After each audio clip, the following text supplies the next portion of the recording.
Hello everyone, today we are going to see how to plot the VI characteristic of SCR, theoretically as well as practically. Sure.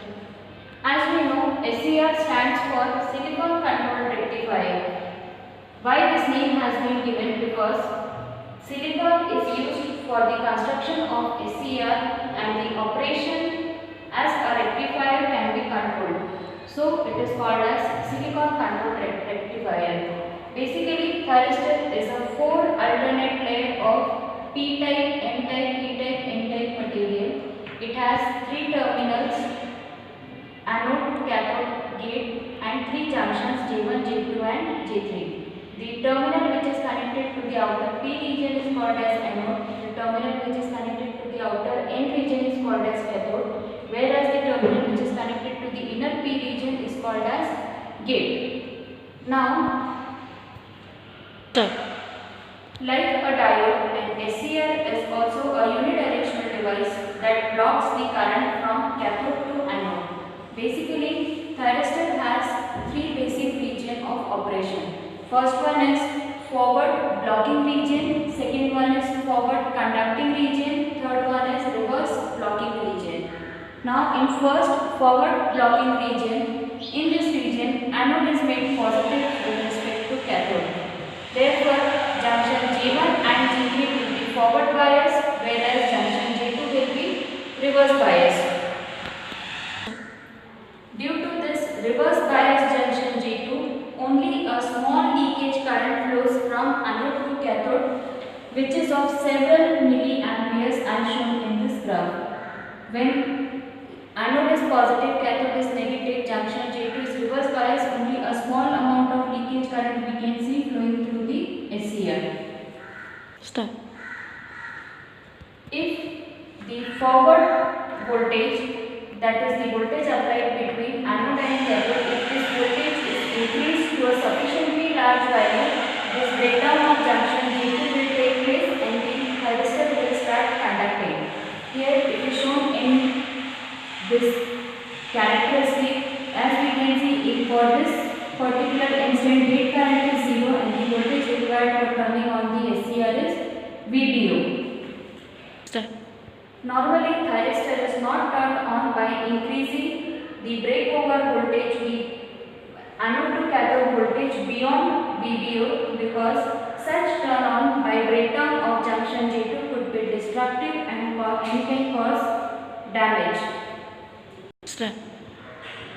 Therefore, without breakdown of junction J2, thyristor can be made on by applying a positive gate voltage with respect to cathode. When a gate signal is applied, thyristor turns on before VBO is reached. As we can see from this characteristic, the voltage required for turning on the SCR was VBO when the gate current is 0. Now, if we increase the value of gate current to IG1, the voltage required for turning on the SCR is V1. Again, if we further increase the value of gate current, Start. here if again further we increase the value of gate current to IG2, the voltage required for turning on the SCR is V2. So from this we can conclude, higher the value of the gate current, lower will be the voltage required for turning on the SCR. Start. This region of conduction is called as forward conducting region. This Ix stands for holding current and IL stands for latching current. Latching current is the minimum anode current required to maintain the thyristor in the on state immediately after thyristor has been turned on and the gate signal has been removed.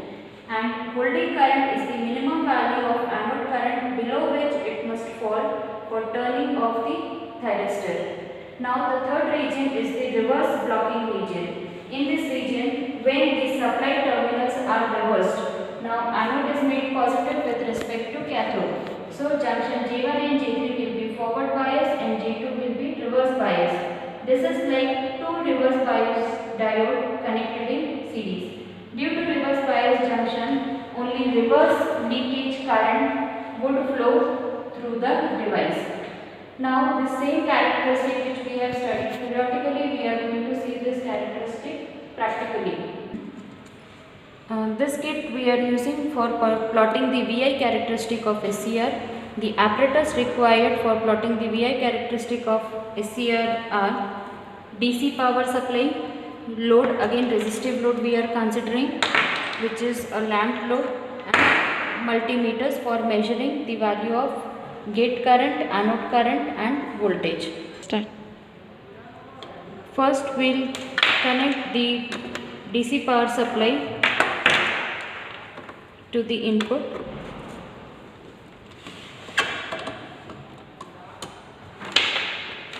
and load across these terminals. Multimeter we are connecting in order to measure the current, anode current, and this we are connecting across the gate current. Start. Now after doing all the connections and switching on the supply, now we will give the input voltage. We will set the input voltage at 20 volts. This is the voltage which we are giving between anode and cathode. अभी ये पढ़ाना है ना. Now we have set the input voltage, that is the voltage between anode to cathode, as 20 volts, and from here we will change we will give the gate voltage and we will observe. Start. Gradually we will increase the value of gate voltage and we will keep a watch on this, so that as soon as the thyristor will start conducting, this current will increase suddenly and this voltage across the SCR will drop to minimum value. Gradually we will keep on increasing this voltage till our SCR conducts. Start. Now gradually again we are increasing the value of gate current.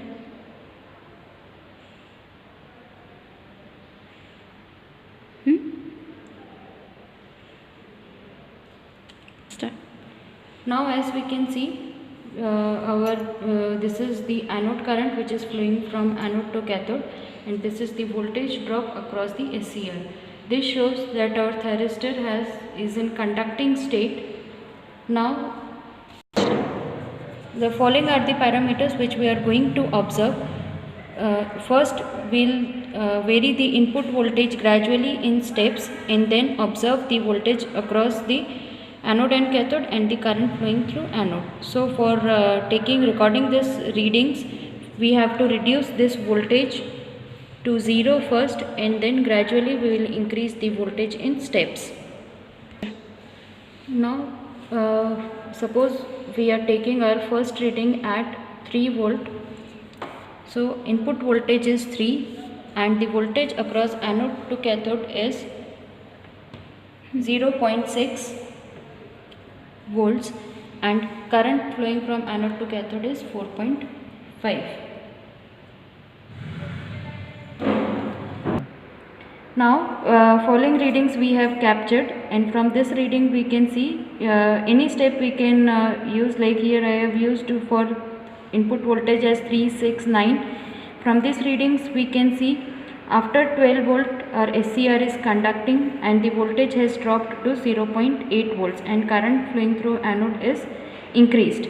The same readings we can plot it for 10 readings, 20 readings, any readings we can record, and the same readings, using these readings we are plotting it on a graph paper. On y axis we have taken the value of current and on x axis we are taking voltage, and after plotting all these values, the nature of the curve which we are getting is like this, where it shows this is the breakover voltage which is occurring at 12 volt and this shows the anode current. So likewise we have seen how to plot the VI characteristic of SCR.